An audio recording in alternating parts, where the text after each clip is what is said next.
एक बार हमने स्टेंट डाल दिया, उसको थोड़ी देर वेट किया 5-7 मिनट, उसके बाद इस तरह से इसको खींच के बाहर।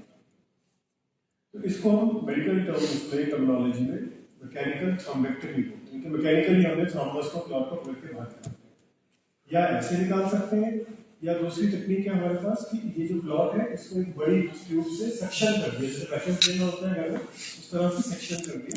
तो ये ब्रेन्स की स्पेसिफिक चीजें हैं जो हमारे पास अवेलेबल है, जिससे हम क्लॉट को चाहे स्टेंट से चाहे सक्शन से निकालते हैं। सो इसके बारे में आपसे बात कर रहा था, तो बिकॉज ये टेक्निक आई एम श्योर जितने लोग यहाँ बैठे हैं, बहुतों से मैं मिलता हूँ, अभी पहले भी मैं अपनी हॉस्पिटल गया था, तो इसके बारे में पता ही नहीं। ट्रीटमेंट तो दूर की बात है, अवेलेबल है कि नहीं, इवन डॉक्टर्स में जो हमारी कम्युनिटी मेडिकल साइंसेज लोगों को पता ही नहीं, बिकॉज नई चीज़ है, नई ऐसे नहीं कि अभी कल आई है, 10 साल से तो नहीं कर रहा हूँ, बट रीच नहीं है क्योंकि लोग अवेलेबल नहीं है जो कर सकते हैं। बहुत कम स्पेशलिस्ट हैं इसके पूरी कंट्री में, पूरी कंट्री में 200 लोग तो नहीं है, पूरे इंडिया जैसी बड़ी कंट्री में जो ये ट्रीटमेंट कर सकते हैं, और हमारे पास ये अवेलेबल है। इसलिए हम अपने आप को स्ट्रोक रेडी हॉस्पिटल बोलते हैं, फोर्टिस मोहाली, क्योंकि स्ट्रोक रेडी हॉस्पिटल बोलने के लिए सिर्फ ये ट्रीटमेंट होना काफी नहीं है, इस ट्रीटमेंट का 24/7 होना जरूरी है। तो वो एक इंसान तो नहीं कर सकता, अगर मैं अकेला कर रहा हूँ तो मैं तो कभी छुट्टी भी लूंगा, कभी सोऊंगा भी, तो ऐसे नहीं। So we have more than 1 people who can do it in the same hospital. तो ये सारी चीजें जहाँ पे हैं, इमरजेंसी सर्विसेज हैं, न्यूरोलॉजिस्ट, सर्जन, इंटरवेंशनिस्ट 24/7 अवेलेबल है। और सबसे जरूरी कंपोनेंट है सीटी हमारे हॉस्पिटल के अंदर है। अल्ट्रासाउंड में भी मेरे को पता है, या बाकी शहरों में मैं देखता हूँ डॉक्टर ने बोला हाँ स्ट्रोक लग रहा है तो सीटी करा के, वो सीटी कराने में 2 घंटे निकल जाते हैं, रिपोर्ट आने में 2 घंटे और निकल जाते हैं, तो 4 घंटे की विंडो है, 4 घंटे तो सीटी स्कैन में लग जाते हैं। सो एक ऐसा हॉस्पिटल अगर लगता है कि स्ट्रोक है तो ऐसे हॉस्पिटल पहुंचे जहाँ कम से कम इमेजिंग हॉस्पिटल के अंदर हो, आधे घंटे में रिपोर्ट आ सकती है, 20 मिनट में रिपोर्ट आ सकती है। और उसके अलावा तो बाकी ट्रीटमेंट है, न्यूरोलॉजिस्ट भी अच्छे लगते हैं।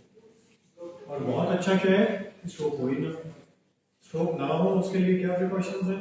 They are very simple, they are same as heart attack, exercise, blood pressure control, sugar control, ये 3 चीजें कर ले 80% चांस कम हो जाता है इसमें। दिन में 20 मिनट भी एक्सरसाइज कर ले, 7 में से 5 दिन भी कर ले, that is more than enough. Blood pressure है तो उसकी मेडिसिन ले ले, शुगर है तो उसकी मेडिसिन ले ले, अगर ये तीनों चीज कंट्रोल में है तो स्ट्रोक के चांसेस कम होते हैं। उसके अलावा 6 महीने में एक बार ब्लड टेस्ट कर ले, अगर 40 ईयर्स से ऊपर है, कोलेस्ट्रॉल अगर बढ़ा हुआ है उसको कंट्रोल कर ले। So these are the very basic things जो everybody knows but nobody does it, including me. So but it is important because heart और brain दोनों की precaution सेम, बीमारी सेम है, नस ब्लॉक हो रही है, ट्रीटमेंट थोड़ा फर्क है। एक बहुत इजीली अवेलेबल है, हार्ट अटैक रिलेटिवली हर एक शहर में अवेलेबल है कार्डियोलॉजिस्ट, पर स्ट्रोक का ट्रीटमेंट थोड़ा कम अवेलेबल है बट आपके पास में है। सो बस ये एक छोटी सी आपसे शेयर करनी थी information. So thank you for all coming. अगर आपके कोई क्वेश्चन है या तो अनुमान कम कितना खर्चा आ जाता है? हमारे हॉस्पिटल में इसका खर्चा 4 से 5 लाख रुपए आता है। इसमें प्रॉब्लम खर्चे की फीस इतनी नहीं है जितनी टेक्नोलॉजी। तो जो मैं आपको दिखा रहा था, स्टेंट दिखा रहा था, या वो ट्यूब जिससे हम खींचते हैं, सक्शन करते हैं, इंडिया में आज की डेट में कुछ भी नहीं है, वरना स्टार्ट हो जाएगा ऐसा लगता है 1-2 साल के अंदर, बिकॉज गवर्नमेंट का बहुत खुश है इंडिया में बनाने के लिए, पर आज की डेट में कुछ नहीं होता। और ये डिवाइसेस एक जो छोटा सा स्टेंट है उसकी एमआरपी 2.5 लाख, तो स्टार्टिंग वहां से होती है, तो ऑब्वियसली वो 4-5 साल का खर्चा है ही है। बट जब भी हम खर्चे की बात करते हैं, ऑफ कोर्स जिसके पास नहीं है वो नहीं है, वो नहीं करा सकता, लेकिन अगर अफोर्ड कर सकते हैं किसी भी तरीके से, तो हम क्या चीज बचा रहे हैं, हम लाइफ लॉन्ग पैरालिसिस बचा रहे हैं, उसकी कॉस्ट नहीं है वो। अगर आप जितना अगर जॉब करते हैं, वर्किंग इंडिविजुअल है, उसकी अर्निंग कैपेसिटी जितना इलाज पे खर्चा आएगा, जितना रिहेबिलिटेशन पे घर में खर्चा आएगा, सपोर्ट में, दिस इज नथिंग। एक चलते फिर, क्योंकि पेशेंट जैसे मैंने आपको बताया शुरू में बहुत यंग पेशेंट्स आते हैं, सो वी हैव, मतलब आई हैव ट्रीटेड पर्सनली, एक लड़का था 18-19 साल का, 3-4 साल पहले की बात है, वो इतना यंग था और उसको आज की डेट में कोई डेफिसिट है ही नहीं, नॉर्मल वाले जा रहा है।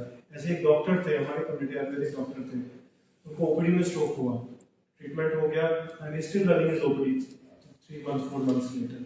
सो जो चेंज है ये ट्रीटमेंट लाती है पेशेंट की क्वालिटी ऑफ लाइफ में, वो बहुत ज्यादा है। ऐसा नहीं कि सभी में आ जाता है, और विंडो बढ़ गई, पहले जो 4.5 घंटे थी वो 24 घंटे थे। इंजेक्शन के लिए वो 4.5 ही है, पर ये जो नई ट्रीटमेंट है थ्रोम्बेक्टमी की, इसकी 24 घंटे विंडो है। तो एटलीस्ट एक होप है कि पेशेंट कहीं हायर सेंटर पे जा सकता है और ट्रीटमेंट करा सकता है। आपके आसपास closest government centre is PGI. I am from PGI, I was there for 20 years. So closest center is PGI and private center is Fortis. Unfortunately अभी हिमाचल में पर से एक भी सेंटर नहीं। शिमला में मशीन लग गई जिसमें ये होना था, कुछ साल पहले लग गई। मेरे 2 स्टूडेंट्स थे, बट वहाँ फॉर सम रीजन स्टार्ट नहीं हो पाया, आज की डेट में नहीं, बट मे बी फ्यूचर में। डॉक्टर साहब जो फर्स्ट एड नहीं है, इसका वजह से क्या करेंगे पेशेंट हॉस्पिटल से जाने में कुछ भी नहीं करना है, स्पेशली एस्पिरिन नहीं है।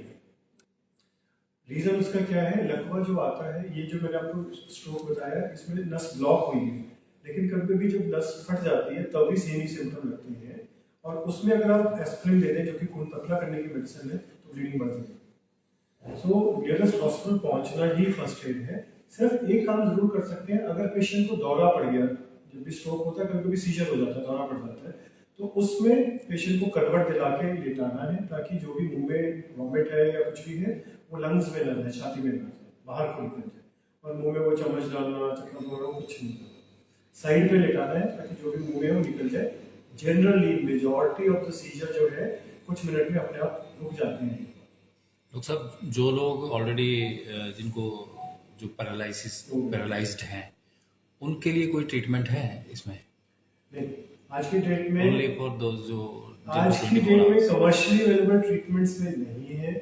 कुछ टाइम पहले when I was in PGI तो हम एक रिसर्च स्टेम सेल्स पे रिसर्च कर रहे थे कि जिनको डैमेज हो गया है, क्या वो न्यूरॉन्स, वो जो ब्रेन के सेल्स है, दोबारा ग्रो हो सकते हैं कि नहीं। तो स्टेम सेल एक इमर्जिंग ट्रीटमेंट है, बट आज की डेट में अवेलेबल नहीं है, प्रूवन नहीं है। सो मे बी इन फ्यूचर हो। आज की डेट में अगर पैरालिसिस है और अभी 6 महीने से कम टाइम हुआ है, physiotherapy is the main step. हम इग्नोर करते हैं फिजियोथेरेपी को कि ये तो एक्सरसाइज ही हम घर में खुद ही कर लेंगे, बट ऐसा नहीं है। जो भी इंप्रूवमेंट होगी, अगर पैरालाइज हो गया है और अभी बहुत टाइम नहीं हुआ, फिजियोथेरेपी। डॉक्टर साहब इसकी अवेयरनेस के लिए क्या होना चाहिए सरकार की तरफ से, आप क्या सजेस्ट करेंगे? सरकार को चाहे तो आपका 6 महीने में पूरी कंट्री में अवेयर कर सकती है, क्योंकि ये हमने देखा कोरोना में।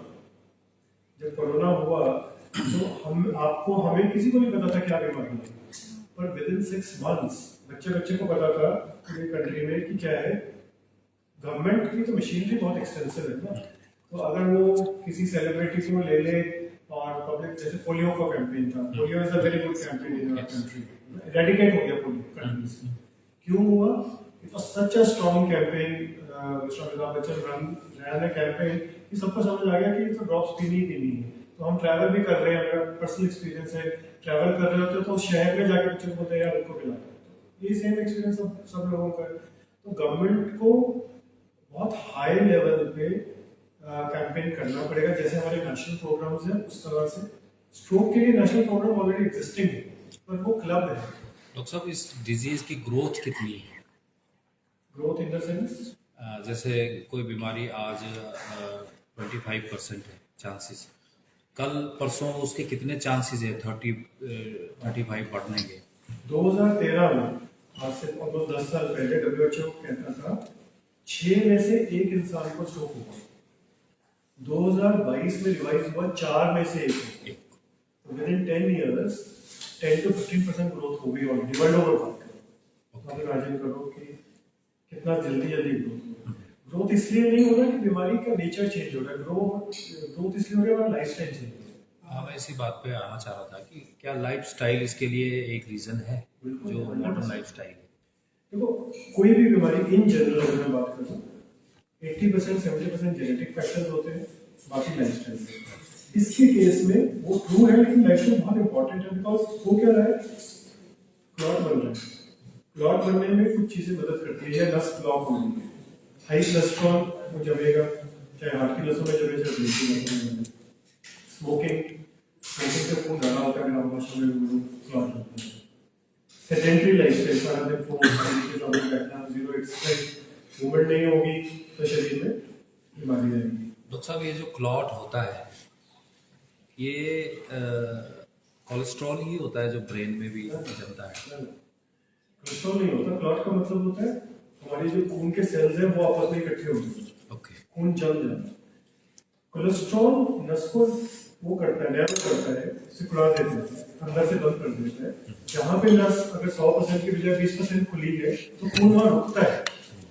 जब खून रुकता है थोड़ी देर के, आप देखें यहाँ ब्लीडिंग अगर हो रही है, अगर हाथ में चोट लगे तो खून यहाँ पे पहले लिक्विड हो जाएगा फिर सॉलिड हो जाएगा। वैसे ही जहाँ पे ब्लॉकेज है वहाँ पे खून रुकेगा थोड़े टाइम के लिए, जम जाएगा, फिर फ्लो के साथ टूट के ब्रेक हो जाएगा। तो clot is blood. Thank you.